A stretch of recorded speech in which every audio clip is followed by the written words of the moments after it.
Hi everyone, S Varanasi में आपका स्वागत है। और आज हम लोग बात करेंगे बीएससी 5th सेमेस्टर की क्लास में, जिसमें यूनिट 2 पार्ट ए, जिसमें अब यूनिट 2 का लास्ट ही चल रहा है, ये सीलोज थ्योरम। सीलोज फर्स्ट और सेकेंड थ्योरम आपने देखा हम लोगों ने कैसे किया। आज हम लोग बात करेंगे सीलोज थर्ड थ्योरम पे, और इसका स्टेटमेंट ये है कि the number of Sylow P subgroup of a group G is 1 plus kp where k is non-negative integer. Non-negative integer means k का मान 0 भी हो सकता है, provided शर्त ये है कि 1 plus kp divides order of g। आप एक बार आराम से देखिएगा कि number of Sylow P subgroup of group जी, यहाँ पे जो हिडन है वो ये है कि g is finite group, G is finite group. तो जो ग्रुप G है वो फाइनाइट है, ये भी आप ध्यान में रखिएगा। Number of सीलोज P subgroup of group G is 1 plus Kp where K is non negative integers. Non negative integers ये जो है means K is greater or equal to 0, means K का मान 0 भी हो सकता है, 0, 1, 2, 3, 4, 5, 6, 7, 8, 9, 10 इस तरीके से हो सकता है। तो जो इसका प्रूफ है, इसके प्रूफ में हम लोग मानेंगे कि जो सीलोज पी सब ग्रुप है वो कैपिटल P ही है। मान लेते हैं कि let capital P be the Sylow's P subgroup. और जैसे P subgroup, Sylow's P subgroup, ये चीज़ें आपको बड़ी क्लियर होनी चाहिए कि what is the meaning of सीलोज P subgroup and P subgroup, what is finite group, what is abelian, non abelian and dot dot dot. तो let proof आप एकदम आराम से इसका देखिएगा। जैसे ये मान लिया कि कैपिटल G यही है, और इस कैपिटल G का एक सब ग्रुप P है जो सीलोज P है। तो क्लियर है कि जो P है इसका आर्डर कुछ इस तरीके से हो सकता है जैसे P पावर n टाइप का। ये टाइप की बात हम लोग कर रहे हैं कि ऐसा आर्डर इसका हो सकता है, यही हो जरूरी नहीं है, लेकिन ऐसा आर्डर होगा। और यही हो जाएगा कब, जब P power n plus 1 does not divide order of G। जब इसके आर्डर को, G के आर्डर को अगर P power n plus 1 divide नहीं किया लेकिन P पावर n डिवाइड कर रहा है, तो जो सीलोज P सब ग्रुप है small p is a prime here this small p is prime. तो आप ये छोटी छोटी बातें ध्यान में रखिएगा। तो हम लोग इसका प्रूफ अगले पेज पे देखते हैं कि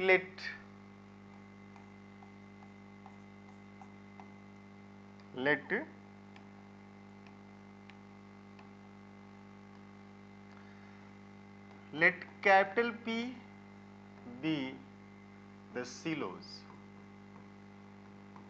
P subgroup of G। इस ग्रुप G का जो सीलोज P सबग्रुप हो कैपिटल P है, then order of this capital P is P power n। जिसका ऑर्डर होगा वो P पावर n होगा, या आप ले सकते हैं कि लेट, अगर देन नहीं लिखना है तो लेट, हम लोग लेट कर लेते हैं कि let order of this is this, क्योंकि Sylow P subgroup defined ही है कि P power n divides order of G, but P power n plus 1 does not divide order of G. This implies G has सीलोज P subgroup of order P power n, ये आप लिखते हैं ऐसा। तो let order of this capital P is P power n। Now एक class पड़ी हुई है डबल कोसेट पे, आप उसको जरूर देख लीजिएगा। Sylow's third theorem second theorem के प्रूफ से पहले उस क्लास को जरूर देखिएगा। Here capital G is union X P X P, P subgroup है, P Sylow's P subgroup, capital P is Sylow's P subgroup, and this is equal to, ये union लिया गया P X P, and this is equal to P, ये आप union में लिखेंगे, this is union PXP union PXP। अब दोनों को लिखा PXP यूनियन PXP, तो एक में ये है कि when X belongs does not belongs to normalizer of P, और दूसरा है कि x belongs to normaliser of p। ये दो केस हम लोग ले रहे हैं और इसी दो केस को डील किया जाएगा, है ना, इसी दो केस को डील किया जाएगा। अब पहले केस में एकदम आराम से आप देखिएगा डबल कोसेट का कंसेप्ट चल रहा है ना, और एक ले रहे हैं कि जब x नॉर्मलाइजर का एलिमेंट नहीं है तो, और दूसरा कि जब नॉर्मलाइजर का एलिमेंट है तो, क्योंकि अगर नॉर्मलाइजर का एलिमेंट है np का एलिमेंट होना means xp is equal to px हो जाएगा, इसी की बात कर रहे हैं। तो नाउ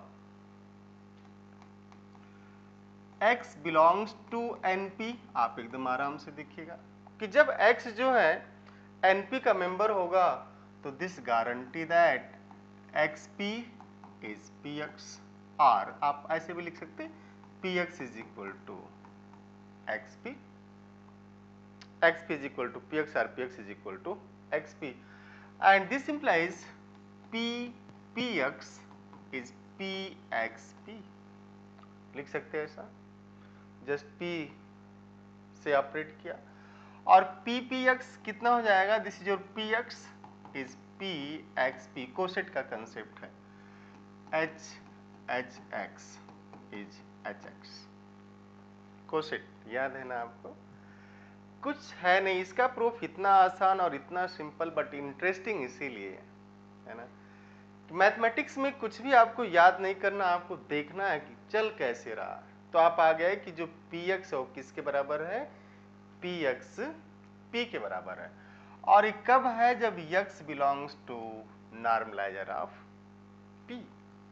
तो जब x belongs to normaliser of p हो रहा है, it means what, it means आप लिख सकते हैं कि यूनियन दिस implies, या नाउ यूनियन pxp ये is equal to union px, and when x belongs to np, क्योंकि यही लिया गया ना कि x belongs to, जब np है तो x belongs to np, और जब x belongs to np हो जाएगा तो जो px है पूरा का पूरा जो यूनियन px आप लेंगे ये कुछ और नहीं होगा, अपने नॉर्मलाइजर के ही बराबर हो जाएगा, ठीक है ना, ये अपने नॉर्मलाइजर की, इसका जो यूनियन आएगा x belongs to np px, px is equal to xp, this is same as normaliser of this whole p। तो normaliser of whole p means capital P subgroup आपका ये हो गया। एज क्यों ऐसा कर रहे हैं, कह रहे हैं कि एज, आप ध्यान से देखिएगा, P is contained in R equal to NP, आप इससे एग्री कर रहे हैं ना, कि कोई भी सब ग्रुप जो है अपने नॉर्मलाइजर के अंदर कंटेन्ड होगा, एंड नॉर्मलाइजर ऑफ सब ग्रुप इज द स्मॉलेस्ट सब group which contains P, means normaliser of P is the smallest सब ग्रुप विच कंटेन्स P। अब इसको कंटेन किया, एंड एक और है कि जो यूनियन होता है, union of disjoint right coset, ये राइट कोसेट है ना this, and union of disjoint right coset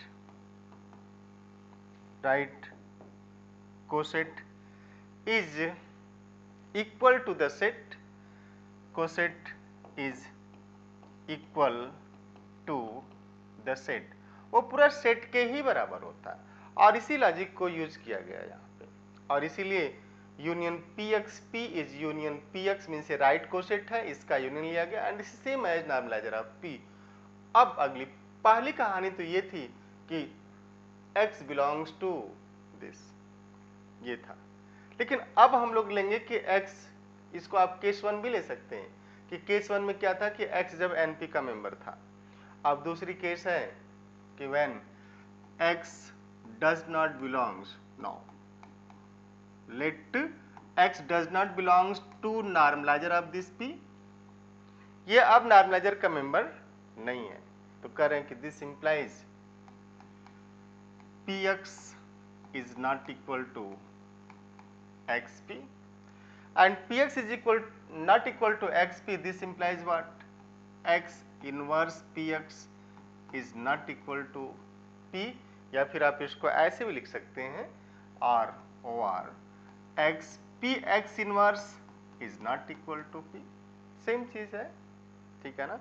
तो आप यहां तक लिख दिए, it means what, this implies, ध्यान से देखिएगा। अब ये जो है कर रहे हैं कि यहां से P और ये एक दूसरे की कॉन्जुगेट नहीं है, ये जो है ये और ये एक सब ग्रुप मिलेगा, ये सब ग्रुप और ये P एक दूसरे की कॉन्जुगेट यहाँ पे नहीं है, तो कॉन्जुगेट नहीं है तो P intersection X P X inverse, ये करें कि इसका जो ऑर्डर होगा वो ऑर्डर कैसा हो जाएगा, P पावर M टाइप का होगा। क्यों? क्योंकि order of this capital P is P power N, लेकिन ये दोनों बराबर नहीं है, तो इनके इंटरसेक्शन में तो इसी टाइप का एलिमेंट जाएगा ना, where M is strictly less than N। आप एकदम इजी मूड में देखते हुए चलिए। और as in the Sylow's second theorem, as in the Sylow's second theorem, आप ये जो यूज किए हैं वो यहीं से है, सीलोज सेकेंड थ्योरम में।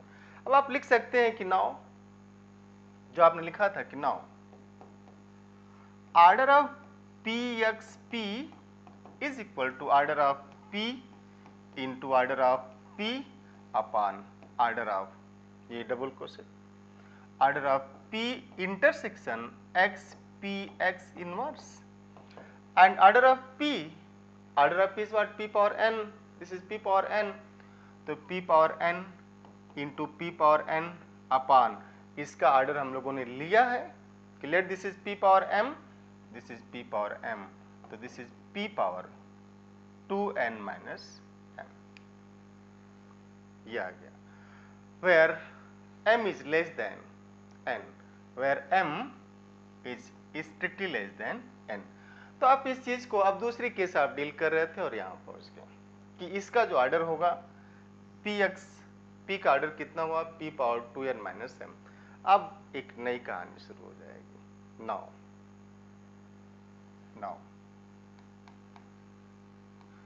क्लास इक्वेशन, तो आप देखिए इस थ्योरम के प्रूफ में अभी तक दो स्टेप लिया। पहला था कि जब x नॉर्मलाइजर का मेंबर होगा, दूसरा है कि जब x नॉर्मलाइजर का मेंबर नहीं होगा।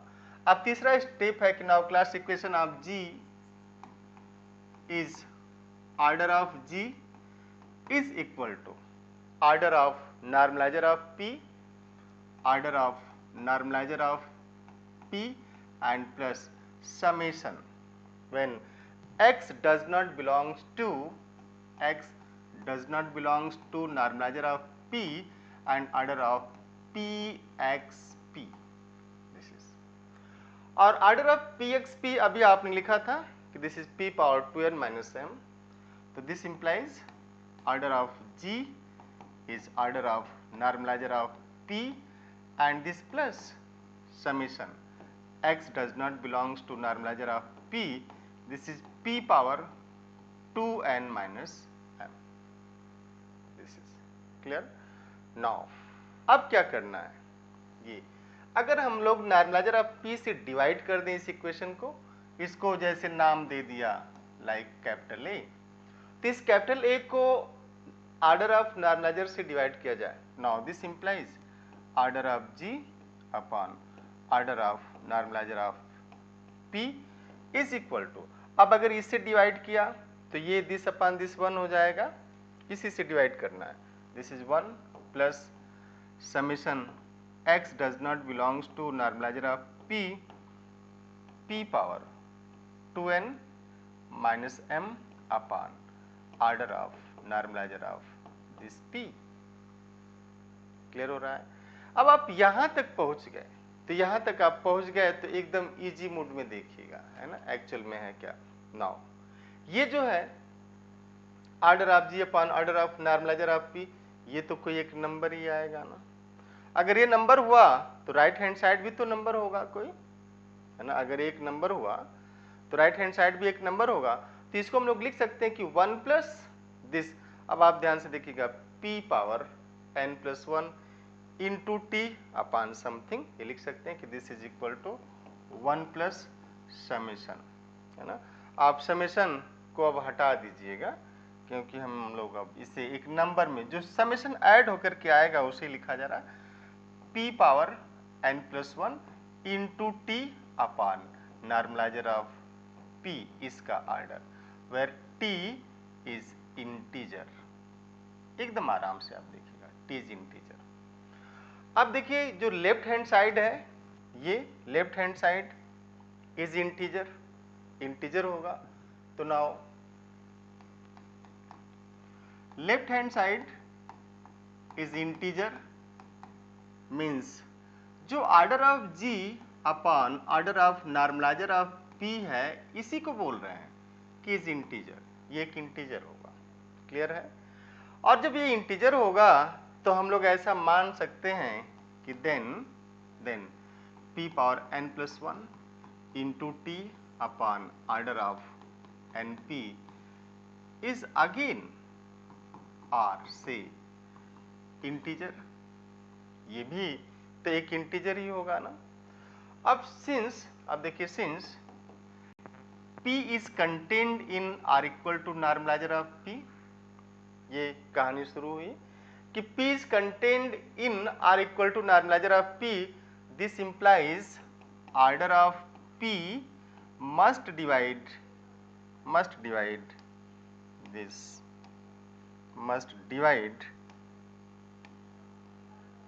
order of np, इसको डिवाइड करेगा। और इसका p का ऑर्डर कितना है? This implies p power n divides order of np। और अगर p power n divides order of np, this implies what? This implies order of np is equal to p power n times u, जहां पे आप u को एक integer लिख सकते हैं। दिस तो करें कि ये जो है p power n into you हो गया। अब हम लोग यहां चलेंगे, ध्यान से देखिएगा कि this whole number is r, और ये कह रहे हैं कि this is p power n into u. अगर इसे एक b का नाम दे दें, इससे आप c का नाम दे दें c, तो देखिए b और c से क्या हो रहा है कि जो ऑर्डर ऑफ np कितना आया? p power n into you आया, और this is p power n plus 1। तो इन दोनों को हम लोग सॉल्व करें तो p power n plus 1 into t upon ये इसका order p power n into u is equal to r से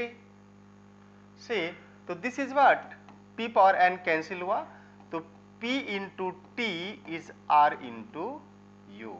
अब आप यहां पहुंच गए इन दोनों से by b and c, by b and c।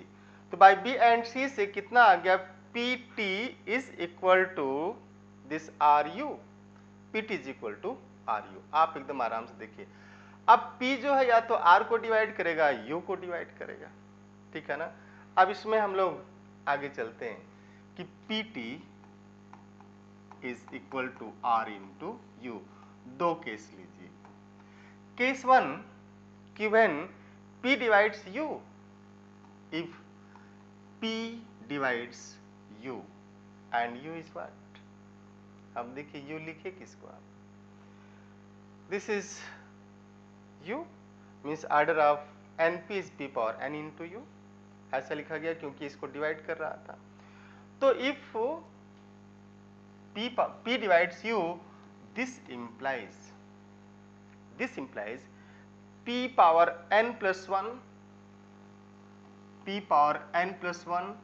divides this what?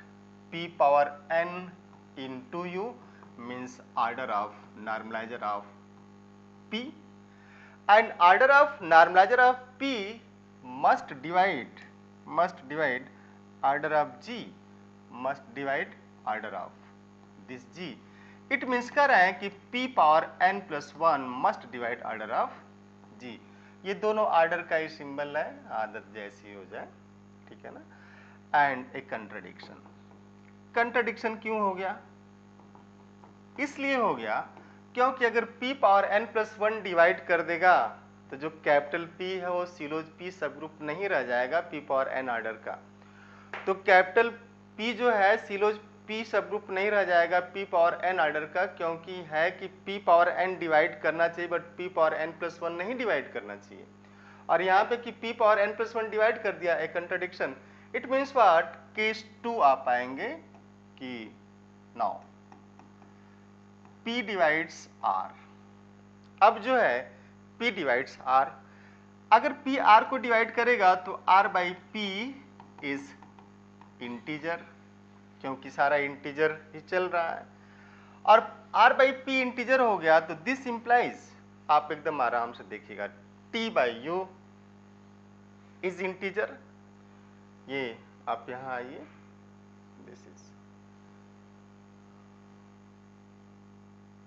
ये PT इज R बाई, है ना। तो PT, तो P अगर R को डिवाइड किया, ये यहां से ले रहे थे कि अगर P R को डिवाइड किया मीन्स R बाई P, तो is what, R by P is what T by U।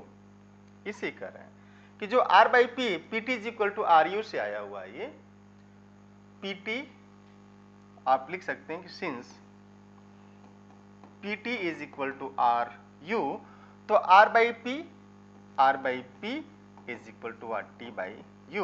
This implies T by U is integer.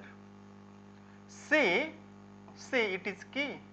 Say आप कर सकते हैं, क्लियर लिया कि क्या है वो K है, means that is R by P is small k, and if R by P is small k, this implies what, R is equal to K into P. This is K times P. आप इसको ऐसा लिख सकते हैं, है ना, R is equal to K times P। अब जो है हम लोग इसको आराम से देख सकते हैं, आप देखिएगा एक्चुअल में है क्या, है ना। नाउ आप लिखिए, now order of G upon order of normaliser of P। जो order of normaliser of P है इन G, it will gives you the total number of silos P subgroup. It will give you the total number of silos P subgroup, and this is equal to 1 plus, this is 1 plus this 1 plus P power n plus 1 into T upon order of normalizer of P, order of normalizer of this P, and this is equal to 1 plus K times P, clear हुआ, K times P। therefore कर रहे हैं कि therefore ये number of silos P subgroup of order P power n is equal to order of G upon order of normalizer of P, और इसे आप लिखते हैं कि this is index of NP in this group capital G, और इसे ही आप small np से भी डिनोट करते हैं। दिस इज से small np and this is 1 plus K times P, hence you have proved your theorem। ठीक है ना, you have proved your theorem। तो ये रहा सिलोज थर्ड थ्योरम। कितना इंटरेस्टिंग, कितना आसान, आसान इन द सेंस आप अगर स्टेप बाय स्टेप चीज़ें समझ रहे हैं। तो thank you, have nice day and see you next class. आप ज़्यादा से ज़्यादा अपने मित्रों को जोड़िए इस क्लास से, चैनल को सब्सक्राइब करिए, शेयर करिए। Have nice day, see you in next class with some examples on group Sylow's theorem. कुछ सिलोज थ्योरम के हम लोग एग्जाम्पल लेके आएंगे जो आपके एग्जाम में पूछे जा सकते हैं, जो बड़े इंपॉर्टेंट है। जो वही सारे एग्जाम्पल जो आपके एग्जाम में पूछे जाएंगे वो सारे CSIR, नेट, गेट, जैम वगैरह में भी पूछे जाते हैं, CUET PG में भी पूछे जा सकते हैं छोटे छोटे क्वेश्चन। तो thank you, have nice day and create positive energy around your self. Means आपको देख करके जीने की इच्छा जाग जाए, ऐसे व्यक्तित्व का निर्माण करिएगा। तो थैंक यू।